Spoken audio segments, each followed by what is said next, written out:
Milling Through History presents Beards, the Facial Sweater.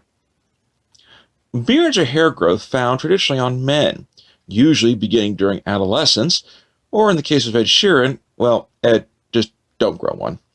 And by the time they reach adulthood, a full, very nice beard is formed.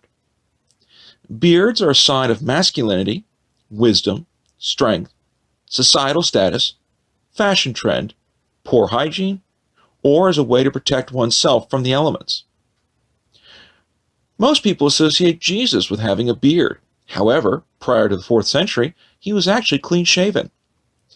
Eastern Christians recommend that men have beards, while Western Christianity has made it optional.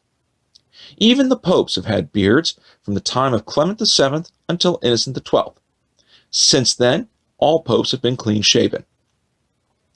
For Judaism, the Talmud says that Jewish men are not supposed to cut their beards, but to let them grow. However, debate has raged about whether or not to trim. Single-bladed razors are considered not allowed, but a scissor can be used. And as for electric trimmers, that debate still goes on, but a general consensus says since it is multiple blades being used to cut the hair, it is all right. In Islam, Sunni men will grow their beards as it is mandated by the Quran, but their mustache can be trimmed. For Shiite men, the length of their beard is not to go any further than the width of a fist. For Hindus, beards are often dependent upon the sect in question. For Shaivites, beards have been allowed mainly because they can't own anything, even a razor, so it can get extremely long. Historically speaking, both the Spartans and the Athenians saw beards as a sign of significance. And while the Greeks and the Romans grew beards, they eventually became unfashionable after leaders deemed them no longer useful. Alexander the Great introduced the idea of being clean-shaven to the Greeks, while for the Romans, they saw the shaving of a beard for a young man to be his entrance into adulthood. Fast-forwarding to the medieval era, knights would go ahead and grow beards as a sign of their chivalry and bravery. Following that time period, beards would both fall in and out of fashion depending on the century. In the 1500s, there was even two rival types of beards, namely the English square beard and the Spanish spade beard. By the 17th century, though, beards were becoming less fashionable. In fact, Peter the Great even taxed men for not shaving their beards. But by the 1850s, beards made a major comeback as many leaders would grow them, and it was instantly connected to the Victorian age. In the United States, starting with Abraham Lincoln, all presidents had facial hair until the presidency of William Howard Taft. The only two not to do this were Andrew Johnson and William McKinley. Hollywood would help force the decline of the beard during the 1920s and 30s, as leading men were seen as clean-shaven.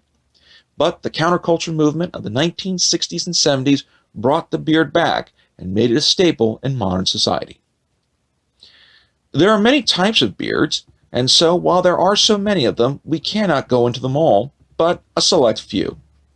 We start with the incipient beard, also known as stubble, which has become extremely popular today. The second is simply the mustache, common for many men, and, in the case of the United States military, the only type of facial hair allowed. There is the goatee or mandarin style, which is also referred to as a chin beard. It was also considered quite popular in ancient Egypt.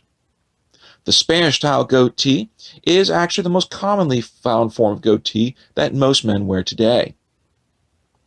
There are the long sideburns or the mutton chops, and so for this one, it is certainly a unique thing to grow and quite impressive if you can pull it off. There is the long sideburn with a mustache that connects it, oftentimes very rare and something that a man would have to go ahead and groom on his own. A popular one after the First World War was the Van Dyke. It can also be seen as the facial hair of the Musketeer era. And finally, there is the full beard. Many men do prefer this type of beard, namely because, well, it just makes them look older, more sophisticated, and in some ways, better looking. And so, by seeing this, it can also be determined as a symbol of their own unique personalities. And this is why beards, at the end of the day, will always win. Be sure to click like, share, and subscribe for future episodes of Milling Through History, and leave your comments below for future episode ideas. And take a look at our suggested reading page.